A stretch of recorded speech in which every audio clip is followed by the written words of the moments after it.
Imagine a cosmic game of chicken where satellites play bumper cars at 17,000 miles per hour, and one just barely swerved to avoid disaster. That's the heart-pounding reality of space traffic, where a near miss between a SpaceX Starlink satellite and a Chinese-launched spacecraft has everyone talking about the dangers lurking in orbit.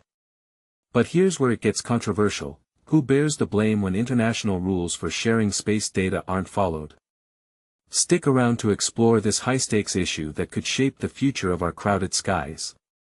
Picture this: on Tuesday, December 9th, a towering Kinetica 1 rocket, standing about 100 feet tall and powered by solid fuel, blasted off from the Jiuquan Satellite Launch Center deep in China's Gobi Desert.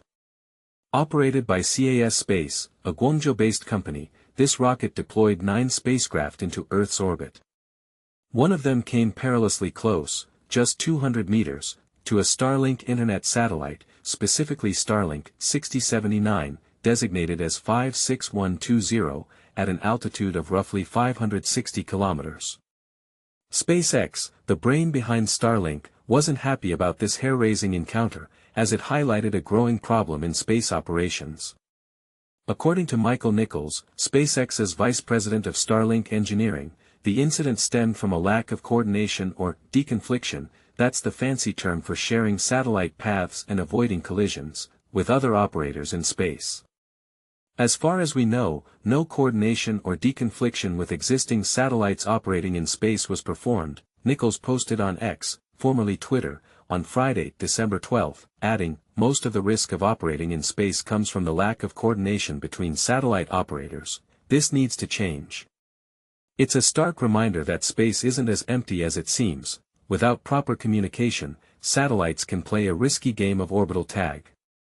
CAS Space, the launch provider, hit back with a measured response on X that same evening. They emphasized that they followed all required procedures, using ground-based space awareness systems to check for potential collisions with known satellites or debris before launch. "Our team is currently in contact for more details," they said. All CAS Space launches select their launch windows using the ground-based space awareness system to avoid collisions with known satellites/debris. This is a mandatory procedure. We will work on identifying the exact details and provide assistance as the LSP.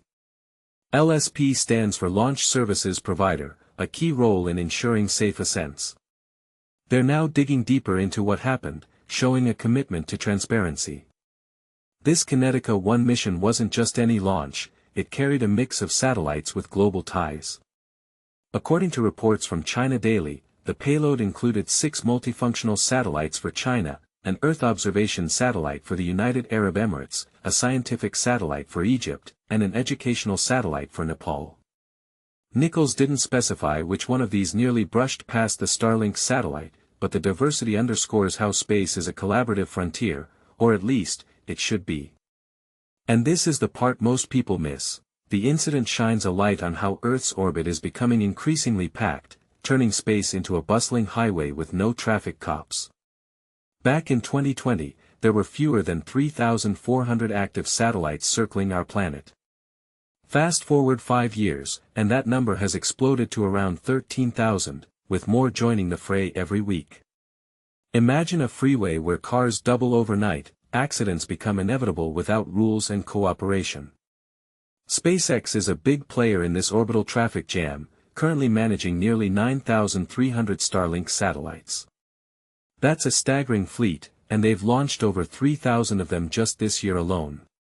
What sets Starlink apart is its proactive approach to safety. These satellites can autonomously maneuver to dodge potential collisions, guided by tracking data from available sources.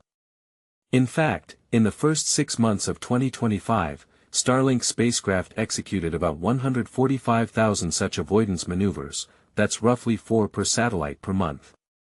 It's like having a built-in autopilot for dodging hazards, a testament to SpaceX's innovative engineering. But not every satellite is so nimble. Many lack this capability, and even Starlink can be caught off guard if operators of other spacecraft don't share their flight paths.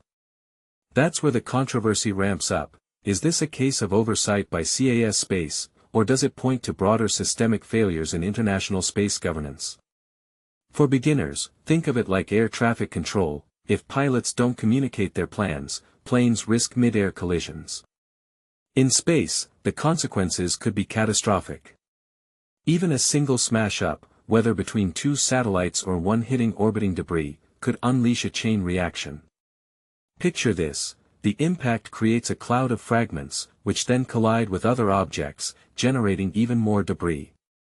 This domino effect is known as the Kessler syndrome, named after NASA scientist Donald Kessler. It's like a cosmic snowball rolling downhill, potentially making entire regions of space unusable for satellites.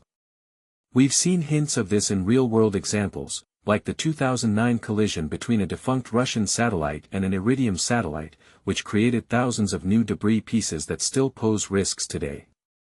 Avoiding this nightmare means better coordination, but who's in charge of enforcing it?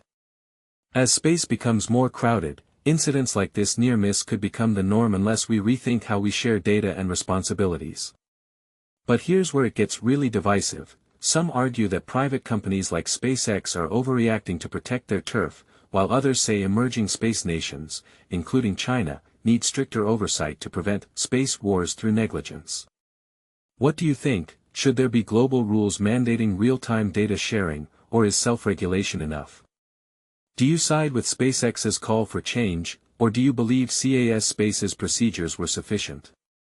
Share your thoughts in the comments. Let's discuss whether this incident is a wake-up call or just another bump in the road to the stars. Michael Wall is a senior space writer with Space.com, where he's been part of the team since 2010. He specializes in exoplanets, spaceflight, and military space topics, with an occasional foray into space art. His book on the search for alien life, titled Out There, hit shelves on November 13, 2018.